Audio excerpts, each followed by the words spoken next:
Joining us now is retired Admiral James Stavridis, former NATO Supreme Allied Commander. Thank you for being with us. We keep saying this is a region on edge and tensions keep flaring, but it's been somewhat contained despite that. Do you see this as maintaining this current level of simmering containment, or are we headed somewhere else? I think we're going to be okay being defined as this is not going to explode into a wider war, Katie. But the operations now being conducted in the West Bank kind of draw a line under the fact that Israel is facing terrorism from Hamas in Gaza, from Hezbollah to the north, and all the way from down in the Red Sea by Houthis. This is yet another axis of threat for the Israelis. And the second point to be made here is the Iranian connection. Looming over all of these threats to Israel is the specter of Iran. And that, I think, is why the Israelis are very focused on getting into the West Bank and rooting it out to the degree they can. What is the, I guess, political damage of them doing this? I understand they're arguing there is a safety need to go in there, but what is the political damage of them doing this at this moment?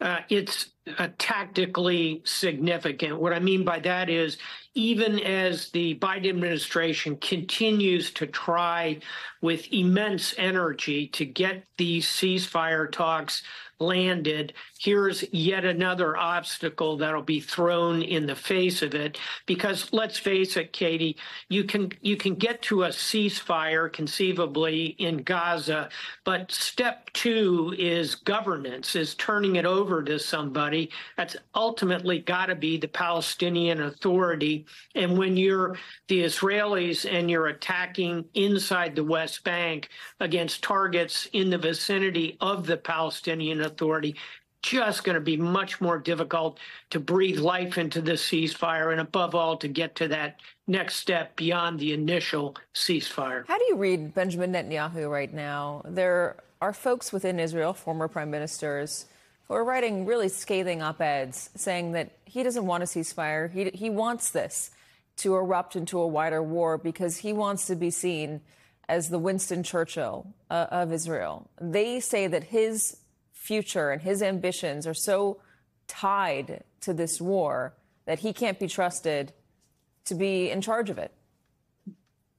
I agree with that assessment, which is to say, from all that I can see, what Benjamin Netanyahu has done initially responding to the attacks against Hamas, quite understandable. But the way in which this now goes on and on and on, the level of strikes, for example, launched against Hezbollah to the north, 100 Israeli aircraft pounding away up there.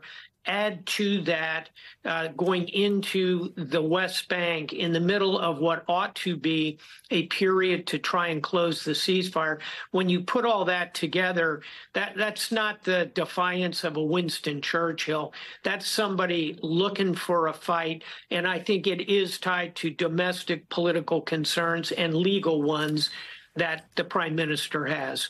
So Ehud Olmert, one of the former prime ministers, I'll bring up his op-ed in particular, is arguing that Netanyahu is so not to be trusted and will not come to a ceasefire agreement. And because of that, what needs to happen is that his government needs to step down. And these are the people that you wouldn't want to step down. He wants Yoav Gallant to step down. He wants Benny Gantz to step down, walk away from the government to, I guess, make a point to the Israeli public that this isn't working any longer and to put Benjamin Netanyahu under more duress. Is that a good idea, given who he's currently aligned himself with already? That is the far, far right in Israel?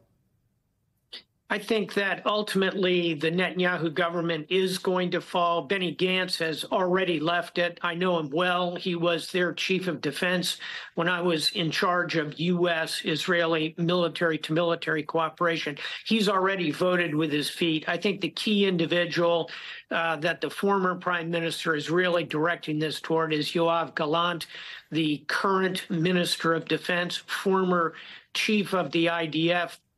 I think it is getting very close to time for him to step away. And yeah, the point is well taken. Won't that simply play into the hands of the right wing? I don't think so. We won't know, Katie, until the Knesset comes back from its break, probably toward the end of September. So we've got a month to continue to watch this bubble.